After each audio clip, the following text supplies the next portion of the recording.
Hi there, I'm Elizabeth Holmes of the Wall Street Journal, and this is how you get a textured polka dot mani.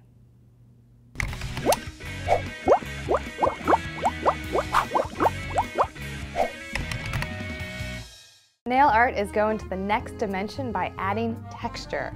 So it's not just about the color you paint your nails, it's about adding some depth along the way.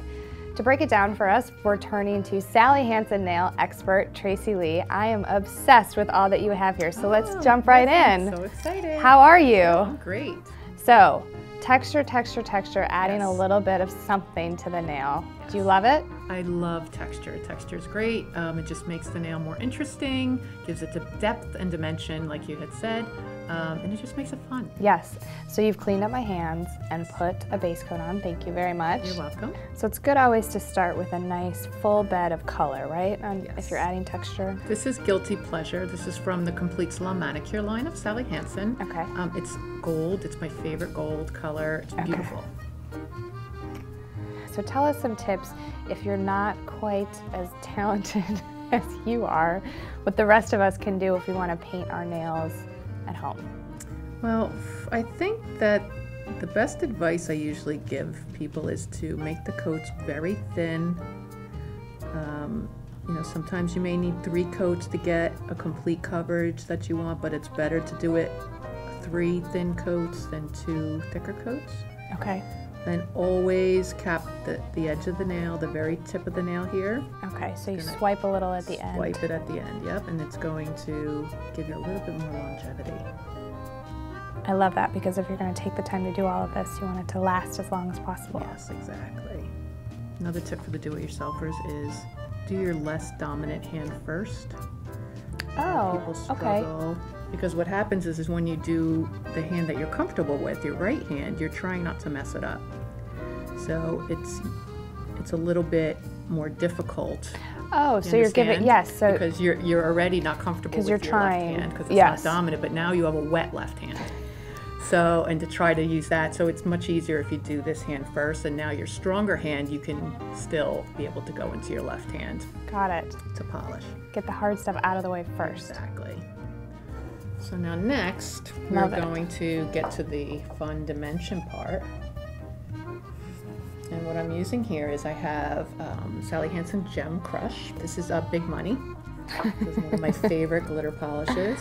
And this is a vintage Sally Hansen glitter. It's called White Veil, so I'm excited to use some vintage Sally. Look at that. I use a dotting tool. Okay, because we're gonna see this. And where could you get this? You can get it at any arts and crafts store. Okay. Or you can use a bobby pin, you know. Oh, I love that. If you have a bobby pin at home, you just open it up and you just use the end as the smallest end as your dotting tool. And then we're just gonna dot on the nail. So cute. This is a type of design anyone can do at home. It's very simple. You can switch it up, use different colors. So you make sure you have enough on the dotting tool to get like a little bead, right? Right, a little bead, and then you just drop it on the nail. And if you mess up, no big shakes. That's you right. Just take it off and start over. Exactly. So, look at that. So that's our first texture we're doing.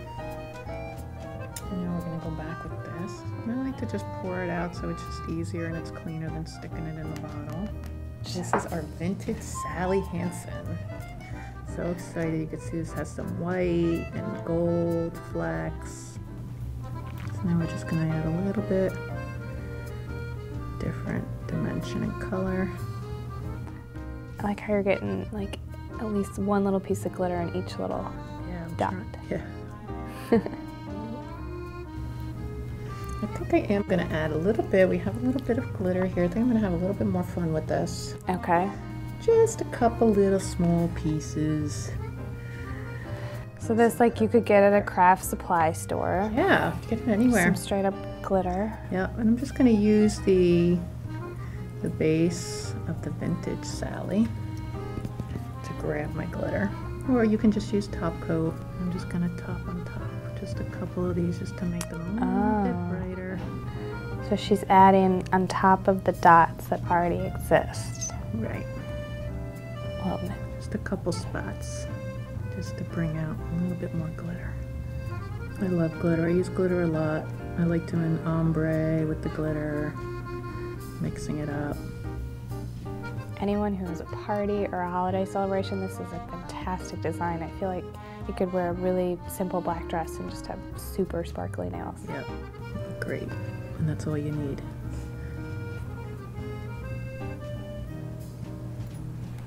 Oh my goodness, look at that. Okay, so you top coat it with the very appropriately named diamond, right? Diamond Flash Fast Dry Top Coat. This is the kind of nail polish or nail design that you can't do dishes with, I feel like. This will get you out of dishes, people. There you go. I'm gonna tell my husband, sorry. My nails are too pretty. So Tracylee, does the top coat take away from the texture at all? Well, I think it might just a little bit, but it's really up to you. I mean, some people want that extreme texture and they want to see it, you know, without the top coat. I mean, me personally, I would rather that it stayed longer. You know, it does last longer with the top coat. Well, I definitely want this to stay put, so thank you very much. Welcome. Looks fantastic. For more tips, tricks, and the latest style news, keep it at youtube.com/WSJ. You can find me on Twitter at eHolmesWSJ. Normally what I like to do is just throw on a lip balm or something very light on the lips, just so that the eyes are standing out and the eyes are the focal point. It's so thin that it's really pretty dry. Okay. But as you can see, I'm not using a lot of polish and I'm dabbing half of it off.